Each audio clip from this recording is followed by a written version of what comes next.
So it's 2023-24 season, and Matt and I are back for another season of getting back in the backcountry together here. So it's been a slow start in the Rockies. Low elevation right now is still super early season, so lots of deadfall to walk around, open water and all that kind of thing. So we've used our season passes at Sunshine Village here to get up a little higher, to get away from that, to mitigate some of those challenges and hazards. Being the first day of the season, we just kind of wanted to go over quickly a bit of the process that I went through personally last night. And essentially it's just a big gear check.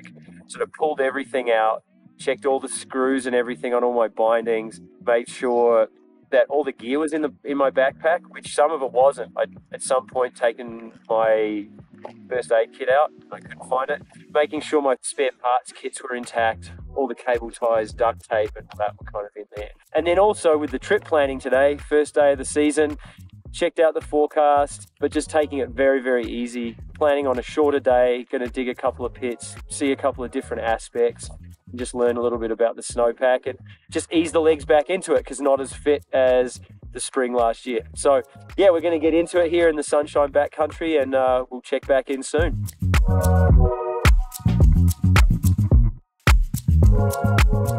Yeah, so as Simon was saying, we are out on our first day of the season, and yeah, it's mid-December, so a bit of a later start. About 10 days into my splitboarding journey from last season, so really excited to continue on this year and continue to learn and grow in my knowledge of the backcountry and of the sport. And yeah, right now we're out the back of Sunshine. Gonna just take a cruise down here to get where we want to be for skinning up. So yeah, let's have some fun.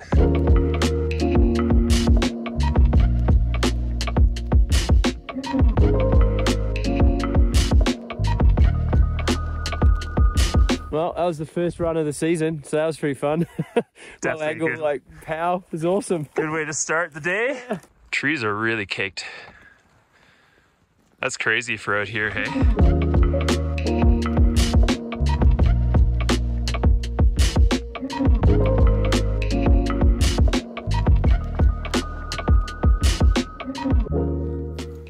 So if you head out and you feel that your calves are burning more than even early season should, it's probably because you didn't flip your binding high backs from ride mode to ski mode. Very common early season oversight. So just getting back into those little processes again, that really kind of helps us be efficient in the backcountry.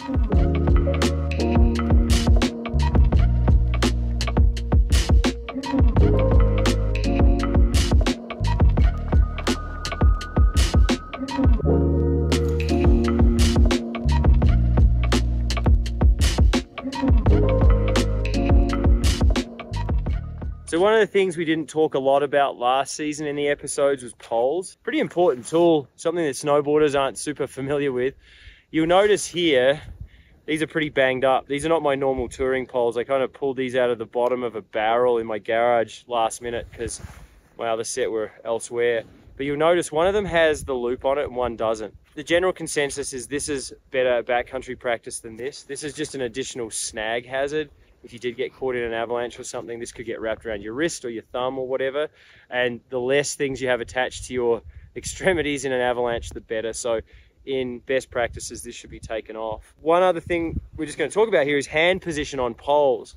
So we're kind of tuned in to hold poles like this. That's the skiing style, like gripping it with a fist, basically. What I find with a lot of people is they get quite cold hands when they're holding their poles like that, because you're sort of limiting the blood flow to your fingertips.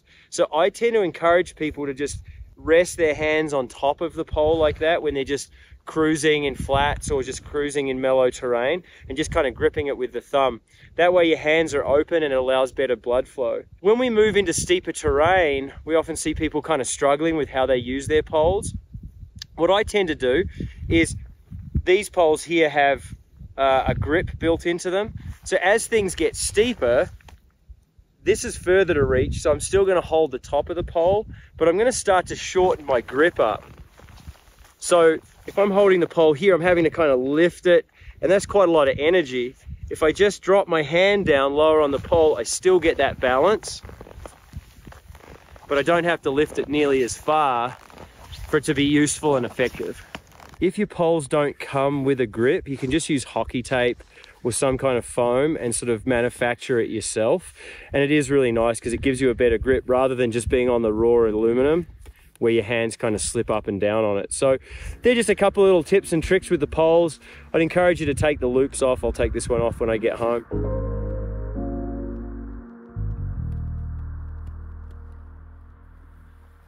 Okay, so like we mentioned earlier, first day out for the season. There's not a lot of beta out there yet because it has been a late start here. So we've kind of, just selected a representative slope, same aspect, same elevation, same kind of steepness. And we're just going to take a very quick look and see what we can see. So this is going to serve a couple of purposes doing this snow pit, like in our first day out for the season, is it's going to force us to get our gear out again as well. So it's going to force us to get our shovel out, force us to get our probe out, and just start getting tactile and start using that again, right? So the tools we need for the pit are basically, we're going to need our shovel, we're going to need our probe, we're also going to need a saw. You can do this without a saw, but it does make life a little bit easier. So again, just to remind people, I'm not a ski guide. I've just been doing this for a while, and I teach AST courses and that kind of thing. So this is sort of the bread and butter, but we're going to take a very recreational lens on this. We're not going to get technical with snow analysis. We're not going to really use this to make any decisions. This is just a simple process to dig a pit, what we're kind of looking at, and how to do a very simple compression test, and that's it. So we won't go any deeper than that. That's something for the guides and such to dig into more deeply. So first up, what we're going to do is we're going to use our probe to try and find a consistent depth somewhere. Firstly, we don't want it disturbed above. We want it fresh snow. We don't want to have walked above it. We want to be doing all of our work below. So what we're looking for here is if there's any like really shallow rocks or trees or anything that are going to really impact the pit that we're digging. But here it's all relatively consistent. I'm just going to put my probe in here, and that's going to act as my top wall there. And then I'm very quickly here just going to start digging and excavating snow downhill. So for professionals who are forecasting or guides who are using this and they're accumulating data over the season, this is a very scientific and precise process. For me personally, when I'm out touring and just using this as not as a decision-making tool necessarily, but as a partner to the bulletin, just to see if it matches where I am. We want this vertical, not overhanging. Same with the side walls, but I'm not worried too much about it being totally perfect.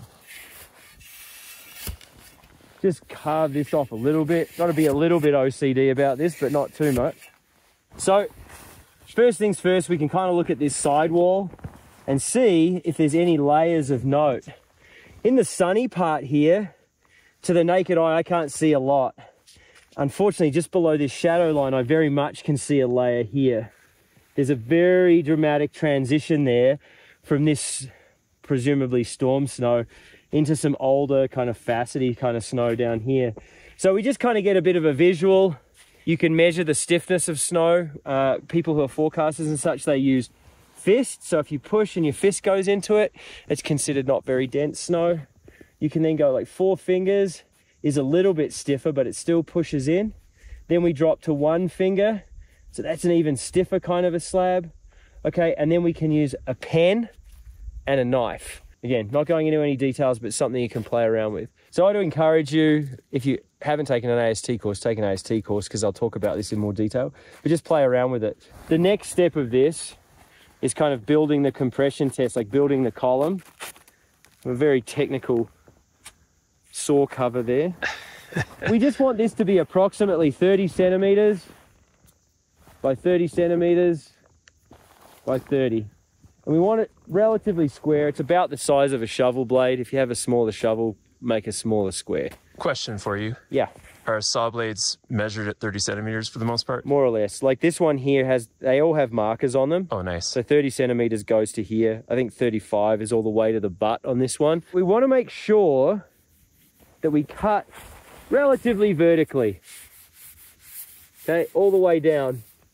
Then, just to make sure it's consistent on the other side, I'll kind of mark it, measure it out, mark it. So I've got something to aim for. So I can cut, hit that 30. Oh, it's a bit wide on that, but that'll do. So now we've got this column that's semi-separated. Can't do much with that because it's still attached to the snowpack up here. So now what I do here is I'm just going to create a wedge, just out, and then kind of cut back in, and that's going to start to isolate this column. And again, we're also getting a little bit of information here. Separate some more space here so I can fit this saw in behind. Just being careful not to damage the column itself, because even though we're not looking at something that's scientific, we want something that gives us good information. Then we're going to be looking in here because we want this whole thing to be separated. So we want to see the saw all the way through, all the way down, and you can slice it back up or just pull it out the other side. So we now know that this column is completely separate from the sides and the top. So we now have something that's isolated. The simple steps here is we kind of flatten the top off and get rid of some of that soft storm snow. We're going to do 10 from the wrist, which is easy, 10 from the elbow, which is moderate, and 10 from the shoulder, which is hard, right? So it could be E3 would be easy on the third tap. So what we're looking for here is if the column drops or pops. So if it drops down and which is like a settlement, or we get something that actually slides off. So we'll just keep an eye out for that.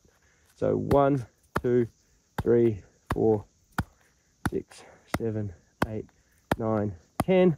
So got some non-planar things happening here. That's just the storm snow where it's formed a small slab. No big deal there. Then we're just going to go from the elbow. So this is a little bit harder. So 1, 2, 3, 4. So we saw on that one, the whole column dropped. So that was actually this slab that's formed, kind of like settling on the facets on the bottom. So that is definitely something that we would be looking at, and it's something to keep in the back of our mind, right? So we got 4, so we saw that drop. That's important to note. So 5, 6. Another one, it's not planar, so it's not square. It's kind of breaking off, to be considered, but it's not like exactly what we're looking for. I think I was at 17, 18, 19, 20. And now we give her 1, and again, it slid on that facet layer.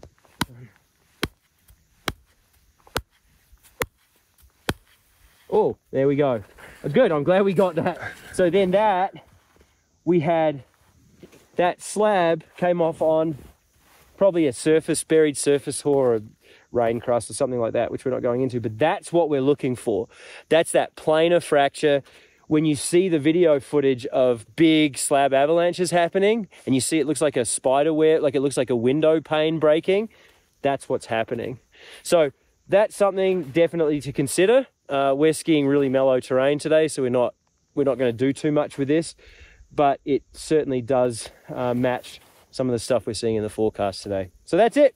That's a very simple, quick, non-scientific compression test and snow pit from a not ski guide.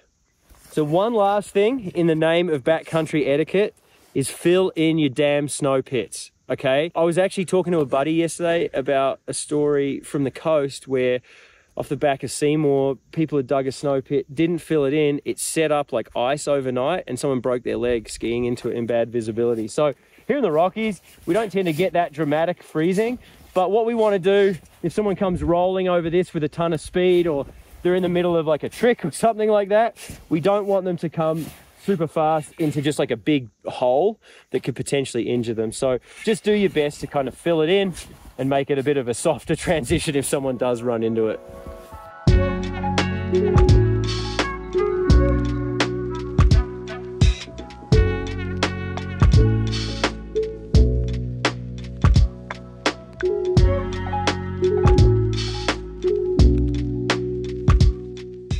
taken a pretty mellow morning, dug a snow pit, done a bit of sniffing around in the snow, and we've got a beautiful sunny day. Legs are feeling pretty heavy on day one, so we're gonna go ride some super mellow, nice power down through here and see what the lower pitch looks like. Yeah, nothing consequential, just fun wiggly turns, and then easy breezy skin back up through some low angle meadows. We've got a fun little gully we're gonna ski back down there and then back out to the ski hill.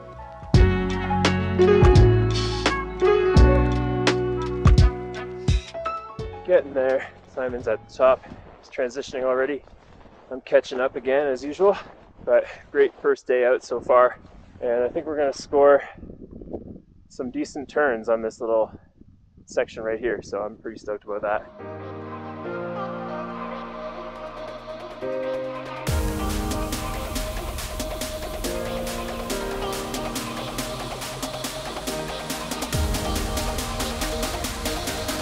So here's our first backcountry turns for the year. Do this!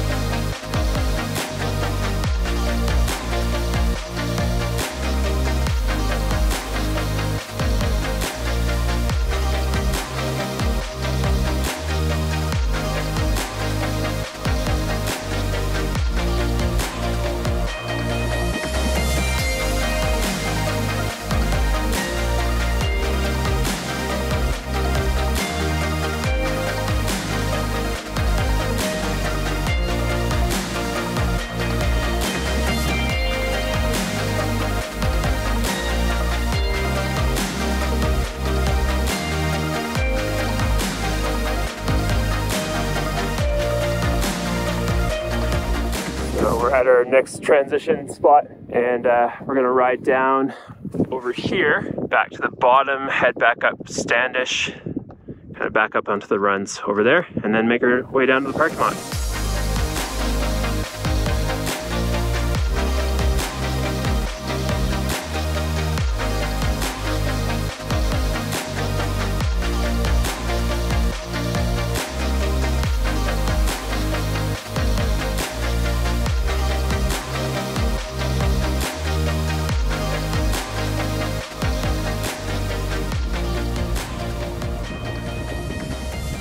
Oh man, that was really fun. How fun was that? Got a couple little bank turns at the one side there. Yeah, dude. We might just try and boot pack to the top of this. Okay. See if we can drop down. Splitboarding is not always about splitting. Sometimes it's about army crawling your way to the next drop in. Deep enough. Deep enough, yep. Good facet wallowing. Might have a Rockies day without facet wallowing. Yeah. There you go.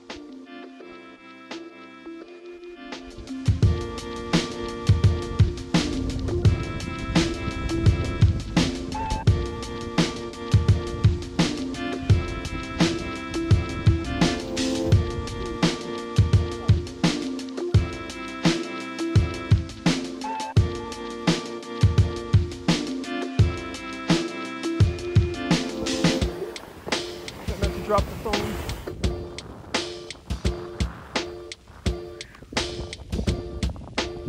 So if you're still watching this now, hopefully you appreciate the mellowness of it all. We're just looking at how to keep people in the backcountry safely and how to ease into the season. There's plenty of videos out there where you can learn really specific skills and tips and tricks.